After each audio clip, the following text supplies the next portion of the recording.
سامعین کرام، جیسے کہ ہم نے اعلان کیا تھا کہ آج کے اس برنامج میں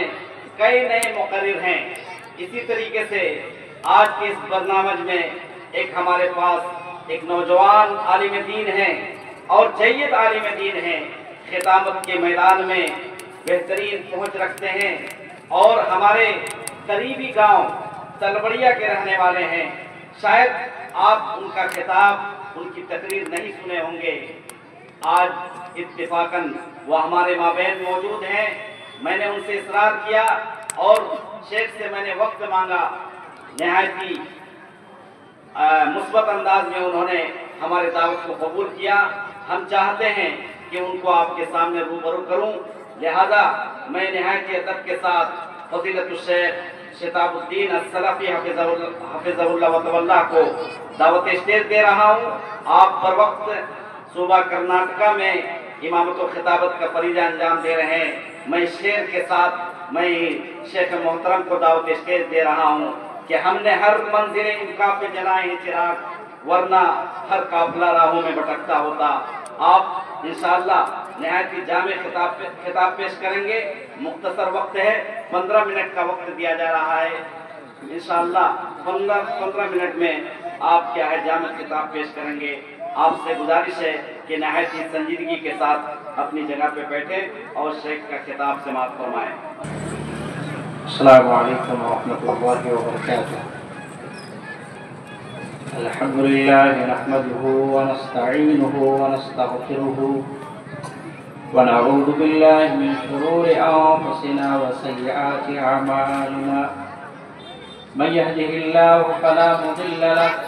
ومن يضلل فلا هادي له، وأشهد أن لا إله إلا الله وحده لا شريك له، وأشهد أن محمدا عبده ورسوله۔ قال الله تعالى: أعوذ بالله من الشيطان الرجيم، بسم الله الرحمن الرحيم، ومن أعرض عن ذكري فإن له معيشة ضنكا ونحشره يوم القيامة أعمى۔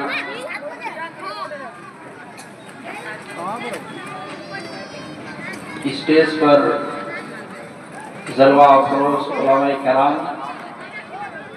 سامنے بیٹھے ہوئے دور دراز سے اور قرب و جوار سے آئے ہوئے مہمانان گرامی، پردہ-نشین خواتین، یہ میرے لیے اعزاز کی بات ہے کہ آپ کے یہاں مجھے چند منٹ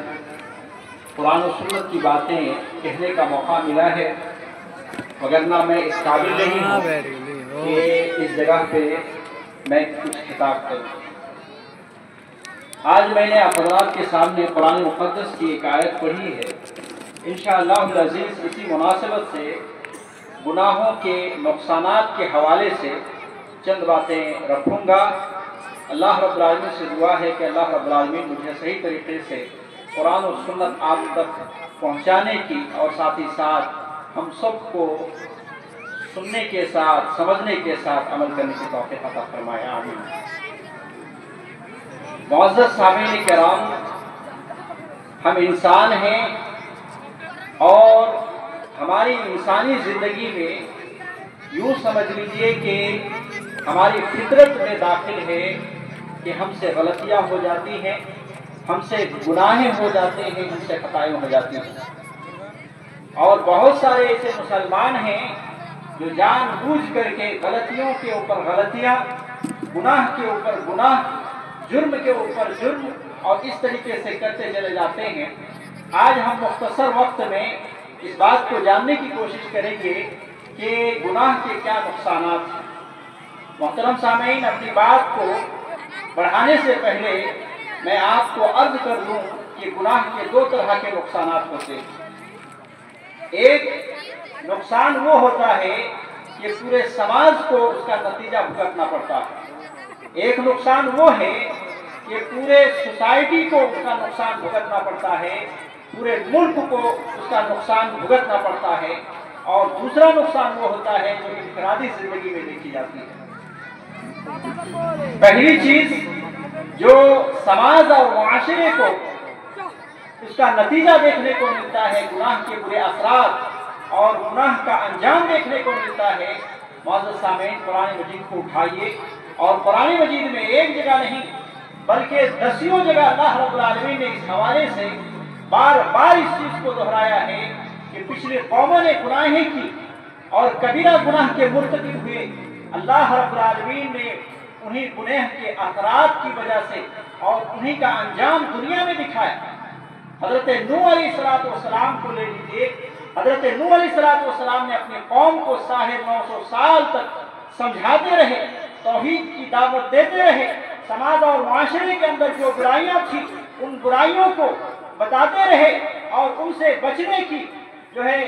نصیحتیں کرتے رہے، مگر قوموں نے نہیں مانا۔ قریب صرف اور صرف 80 لوگ ہی حضرت نوح علیہ السلام کے اوپر ایمان لائے۔ پھر آخر کار حضرت نوح علیہ السلام نے اللہ رب العالمین سے دعا کر دی، اور جیسے ہی دعا کر دی تھی اللہ رب العالمین نے عذاب بھیج دیا، پوری کی پوری قوم کو اللہ رب العالمین نے دنیا سے مٹا دیا۔ اور آپ کو اور ہم سب کو معلوم ہے کہ اللہ رب العالمین نے حضرت نوح علیہ السلام کی قوم کو کس طریقے سے ڈبو کر کے مارا تھا۔ اسی طریقے سے آئیے حضرت صالح علیہ السلام کی قوم جو کہ قوم ثمود کہلاتی ہے، حضرت صالح علیہ السلام کی قوم کو بھی اللہ تبارک و تعالیٰ نے جب اس معاشرے میں گناہ کو دیکھا، جب اس معاشرے میں شرک کو دیکھا، حضرت صالح علیہ السلام کو بھیجا، اور بھیجنے کے بعد اور اللہ رب العالمین کے جو پوری طریقے سے نشانیاں واضح ہو جانے کے بعد بھی جب قوموں نے انکار کیا تو ایسی صورت میں انہیں گناہ کے نتیجے تھے کہ اللہ رب العالمین نے ان کے اوپر بھی عذاب ڈالا، اور عذاب بھی ایسا کہ ایک زوردار چیخ تھی، ایک ہی چیخ تھی، زوردار چیخ، ایسی چیخ کہ ان کے کانوں کے پردے پھٹ گئے، ان کے دل پھٹ گیا، اور سارے کے سارے قوم ہلاک و برباد ہو گئے۔ حضرت ہود علیہ السلام کے حوالے سے قرآن مجید میں دسیوں جگہ بیان کیا گیا ہے۔ حضرت ہود علیہ السلام کی قوم میں بھی برائی تھی، حضرت ہود علیہ السلام کو بھیجا گیا، جب قوم نے نہیں مانا تو ایسی صورت میں اللہ رب العالمین نے دنیا ہی میں عبرت کا نشان بنایا، اور ان کے اوپر بھی اللہ رب العالمین نے عذاب نازل کی۔ اور حضرت ہود علیہ السلام کی قوم کے حوالے سے آپ دیکھیں قرآن مجید بیان کرتا ہے وَأَمَّا عَادٌ فَأُهْلِكُوا بِرِيحٍ صَرْصَرٍ عَاتِيَةٍ سَخَّرَهَا عَلَيْهِمْ 7 لَيَالٍ و8 أَيَّامٍ حُسُومًا وَفَتَرَ الْقَوْمَ فِيهَا سَرَاعًا كَأَنَّهُمْ أَعْجَازُ نَخْلٍ خَاوِيَةٍ۔ ان آیتوں میں حضرت ہود علیہ السلام کی قوم کے حوالے سے بیان کیا گیا ہے کہ ان کے اوپر اللہ رب العالمین نے مسلسل 7 رات 8 دن تک ایسی تیز تند ہوا چلائی کہ وہ جو بہت ہی زیادہ اپنی ہی طاقت پر غرور کرتے تھے، اور واقعتاً اللہ رب العالمین نے اس قوم کو بہت ہی طاقتور بنایا تھا، وہ اپنے ناخنوں سے پتھروں کو کاٹتے اور گھر بناتے تھے، اتنی طاقت اللہ رب العالمین نے ان کے بازوؤں میں رکھا تھا۔ حضرت ہود علیہ السلام کی قوم کو اللہ رب العالمین نے مسلسل 7 رات 8 دن تک مسلسل ہوا چلایا، اور ایسی ہوا تھی کہ اتنے طاقتور قوم کو اللہ رب العالمین کے عذاب نے زمین سے اٹھا دی اور پھر زمین پر پٹک دیتی تھی۔ مسلسل 7 رات 8 دن تک یہ ہوا چلتی رہی، پوری کی پوری قوم اس طریقے سے زمین پر بکھری پڑ کر کے رہ گئی جس طریقے سے کھجور کے تنے بکھرے پڑے ہوئے زمین کے اندر۔ معزز سامعین، پچھلے قوموں کے حوالے سے دیکھیں حضرت لوط علیہ السلام کی قوم جو کبیرہ گناہ کے مرتکب تھی، حضرت لوط علیہ السلام کے اوپر بھی اللہ رب العالمین نے ان کی قوم کے اوپر اللہ رب العالمین نے عذاب نازل کی۔ حضرت لوط علیہ السلام بھی نبی تھے، انہوں نے سمجھایا، لوگوں کو سمجھ میں نہیں آئی، کتاب و سنت پر وہ نہیں چلے، اللہ رب العالمین کی توحید کو نہیں اپنایا، اللہ رب العالمین نے ان کو بھی گناہ کے نتیجے میں ان کو دنیا میں پکڑا، اور ایسا پکڑا قرآن مجید میں دسیوں جگہ اس چیز کو بیان کیا گیا ہے کہ اللہ رب العالمین نے پوری قوم کی جو زمین تھی، پورے شہر کو کاٹ کر کے فرشتوں کے ذریعے سے آسمان کی طرف اٹھایا، اور آسمانوں میں لے جا کر کے پتھروں کی بارش کی، اور پھر اس زمین کو پلٹ کر کے زمین پر مار دیا گیا، اور اس طریقے سے پوری قوم کو ہلاک کر دیا۔ ان تمام واقعات کو میں جو بیان کر رہا ہوں، غرض کیا ہے، مقصد کیا ہے کہ قوم اگر گناہ کرتی ہے، قوم اگر گناہ کبیرہ میں پھنس جاتی ہے تو کبھی کبھی اللہ رب العالمین پوری قوم کو برباد کر دیتا ہے۔ اور یہ قرآن مجید یہ عبرتیں اور یہ سبق رکھتی ہیں یہ واقعات کہ اگر ہم نے بھی اپنی زندگی میں اس طرح میں گناہ کو گناہ نہیں سمجھا اور اللہ کی نافرمانی میں رسول کی نافرمانی میں اپنی زندگی گزارتے رہے تو ایسی صورت میں اللہ رب العالمین پوری کی پوری قوم کو بھی ہلاک کر سکتا ہے۔ یہ چند دن پہلے کی بات ہے، ہم نے اور آپ نے نیوز میں دیکھا کہ امریکہ کے اندر لاس اینجلس جو کہ ایک بہترین شہر تھا لاس اینجلس، اللہ رب العالمین نے کس طریقے سے پورے شہر کو نابود کر دیا، کس طریقے سے اللہ رب العالمین نے آگ کا عذاب وہاں بھیجا اور پورا جو ہنستا بستا شہر تھا اور جہاں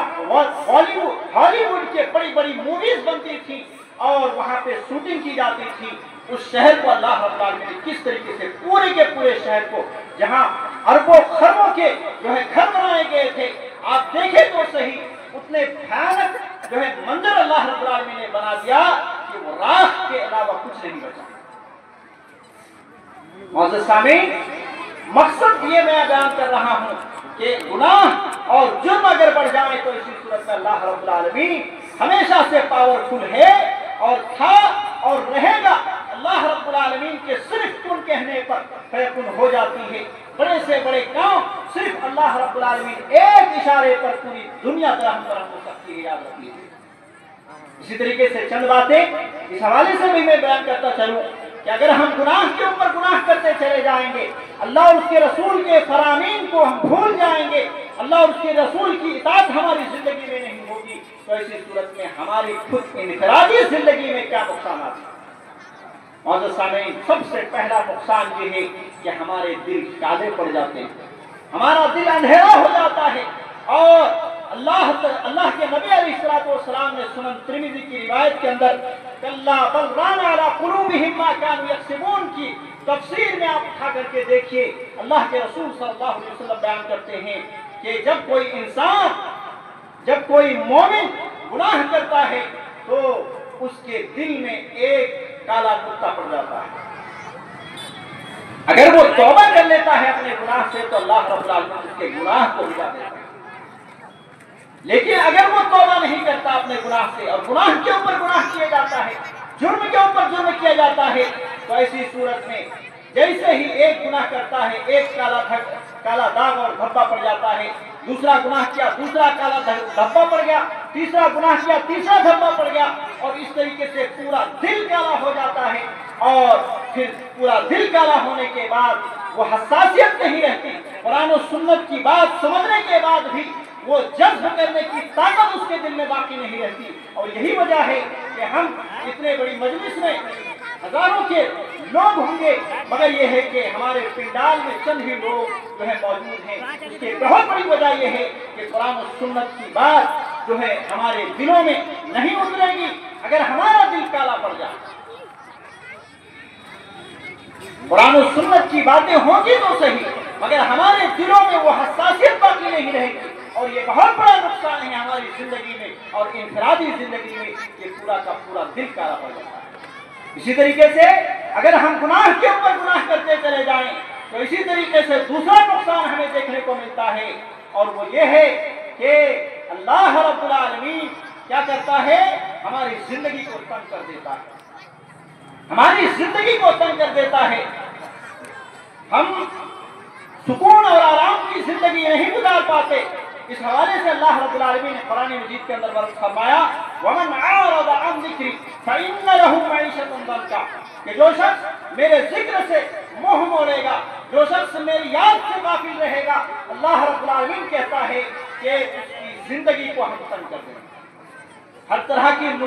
مصیبت اور مسائلوں سے وہ کھل جائے گا، ہر طرف جو ہے ان کی اپنی انفرادی زندگی میں گھریلو مسائل میں پھنس کر کے اس طریقے سے پورے نقصان جو ہے وہ پھنس جائے گا اور اس کی زندگی بالکل تنگ ہو جائے گا۔ اسی طریقے سے گناہوں کے نقصان میں اگر آپ دیکھیں